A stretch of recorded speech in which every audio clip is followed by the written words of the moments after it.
தாவேகா ஆதரவாளர்கள் விஜயை காப்பாத்துறதுக்கு எந்த எல்லைக்கு வேணா போவாங்க அப்படிங்கிறதுக்கு இந்த கோயம்புத்தூர் சூலூர் சம்பவம் ஒரு உதாரணம். எப்படிப்பட்ட ஃபேக் நியூஸ பரப்பி இந்த அரசாங்கத்தையும் முதலமைச்சர் விஜயையும் காப்பாத்த இந்த ஆன்லைன் கும்பல் முயற்சி பண்ணுது அப்படிங்கறத ரொம்ப தெளிவா இந்த இரண்டு இளைஞர்கள் வெளிச்சம் போட்டு காமிச்சிருக்கிறாங்க. அனைவரும் அவசியம் பார்த்து பகிர வேண்டிய ஒரு காணொளி. இன்னைக்கு சோசியல் மீடியா முழுக்க ஒரு வீடியோ வைரல் ஆயிருக்கு. இந்த பிரஸ் மீட், குறிப்பா காவல்துறையினுடைய பிரஸ் மீட் கோயம்புத்தூர்ல நடந்தது.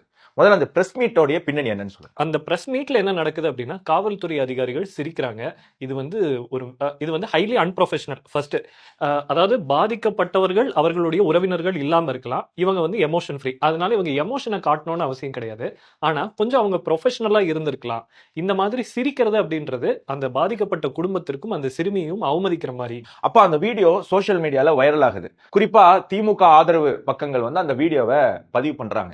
இது என்ன ரொம்ப இன்சென்சிட்டிவா இருக்கு, ஒரு முக்கியமான விஷயத்துல போலீஸ் வந்து இப்படி பண்றதா அப்படின்னு சொல்லி அவங்க வந்து அந்த வீடியோ போட்டு இன்டைரக்டா டிவிகே கவர்மெண்ட் அட்டாக் பண்றாங்க. அப்போ எனக்கு ஒரு கேள்வி இதுல முதல்ல எழுந்தது. என்ன அப்படின்னா, போலீஸ்காரங்க சிரிக்கிறாங்க, இதுக்கும் முதலமைச்சருக்கும் எந்த சம்பந்தமும் கிடையாது இல்லையா? இவங்க இண்டிவிஜுவல், இதுக்கும் காவல்துறைக்குமே எந்த சம்பந்தமும் கிடையாது. சிரிச்சது 3 இண்டிவிஜுவல் போலீஸ் ஆபீசர்ஸ். அப்போ இதற்கு டிவிகேவோட நீங்க அதை வந்து கோர்க்க வேண்டிய அவசியம் இல்லை அப்படிங்கிற பார்வை எனக்கு காலையில இருந்தது. அப்புறம் கொஞ்ச நேரம் கழிச்சு சமூக வலைதளத்துல வந்து பார்த்தா எல்லாருமே இதை ஏஐன்னு தொடர்ந்து இந்த வீடியோ ஏஐன்னு சொல்லி, நான் காலையில அலுவலகத்துக்கு வரேன், நம்ம தம்பிகள்லாம் வந்து ஆனா இந்த மாதிரி ஒரு வீடியோ வந்திருக்குங்கன்னு போலீஸ்காரங்களாம் சிரிச்சிருக்காங்க அப்படின்னு நான் அவங்களுக்கு பாடம் எடுக்கிறேன். சும்மா டிவிகே பண்ற எல்லாத்தையுமே நம்ம குறை சொல்லிட்டு இருக்க கூடாது. குறை இருந்தா சொல்லலாம், இல்லாத விஷயத்த நம்ம பேசக்கூடாது. ஏன்னா அது ஏஐ. சமூக வலைதளத்துல எல்லாருமே அது ஏஐன்னு சொல்றாங்க, அதனால அது ஏஐ தான், அதை நம்பாதீங்க அப்படின்னு நான் சொல்லிட்டு நான் போயிட்டேன். அப்புறம் ஒரு 5 நிமிஷம் கழிச்சு திருப்பி பசங்க கூப்பிட்டான்னா, ஒரு நிமிஷம் வாங்கினேன் அப்படின்னு.